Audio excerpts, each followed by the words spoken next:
pangunahing kalsada sa Santa Maria, Pangasinan nang kumarada at magtanghal ang mga mananayaw sa Mushroom Festival Street Dance Competition 2026. Ang kompetisyon na ito ay isa sa mga highlight ng kanilang taunang selebrasyon ng Town Fiesta.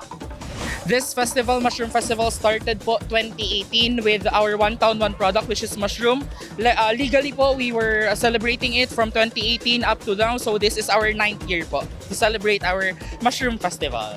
Every year, tumataas po yung standards and expectations po natin for the Mushroom Festival. And every year, nagkakaroon po tayo ng sobrang daming expectations and pagbabago. Ini-improve po natin yan yearly. And this year po was no joke. Ang haba po ng fiesta natin this year. We started it out February 2020 and up to March 3 po yung fiesta po natin. Sa Grand Street Dance Exhibition, unang nagtanghal ang mga festival queens. Ibinida ng mga reyna ang kanilang magarbong kasuotan habang maamong isinayaw ang imahe ni Virgin Mary na siya ring patron saint ng bayan.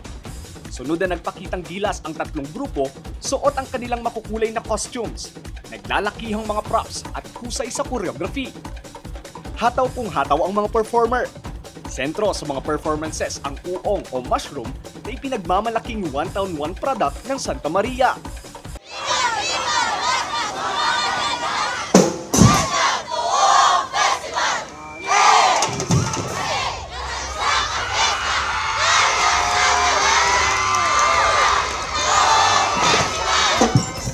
Walang humpay na sigawan at hiyawan mula sa mga manonood ang umalingaw-ngaw sa buong plaza. Overall po, maganda po. Nagpakita po talaga sila ng effort. Very exciting po siya. Nakakatakot po na na-excite kasi ang gagaling po lahat ng mga contestants. Nakita po yung effort ng iba't ibang school and kahit na nakikita po na nahihirapan na sila kalagitnaan, binigay pa rin po nila yung best nila. So, dahil dun po parang panalo na po silang lahat. Super saya sir, tapos sobrang nakita namin yung essence ng uong festival. Sa huli, nasungkit ng Santa Maria East Integrated School ang kanilang back-to-back championship title.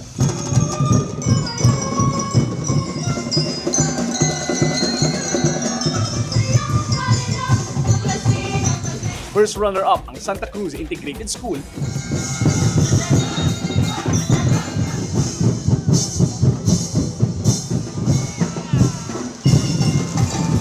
At second runner-up naman ang grupo mula sa Eastern Pangasinan Agricultural College.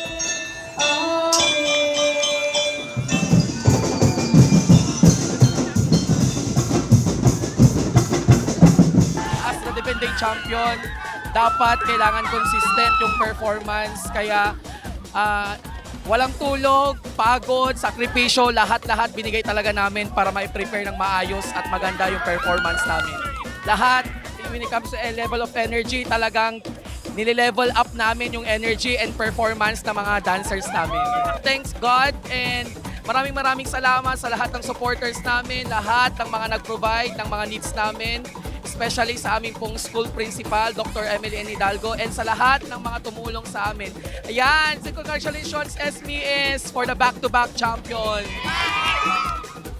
Magpapatuloy ang selebrasyon ng Mushroom Festival 2026 at Town Fiesta hanggang March 3, 2026. So I am calling to all of our Santa Marians and sa kahit anong pong bayan ng ika-6 na distrito, umay kayo na po, let us celebrate our Mushroom Festival. Our celebration is not just to celebrate mushroom, but it is to celebrate our municipality and the vibrant community that we have here in Santa Maria po. Lester Naran, Balitang, Solid North.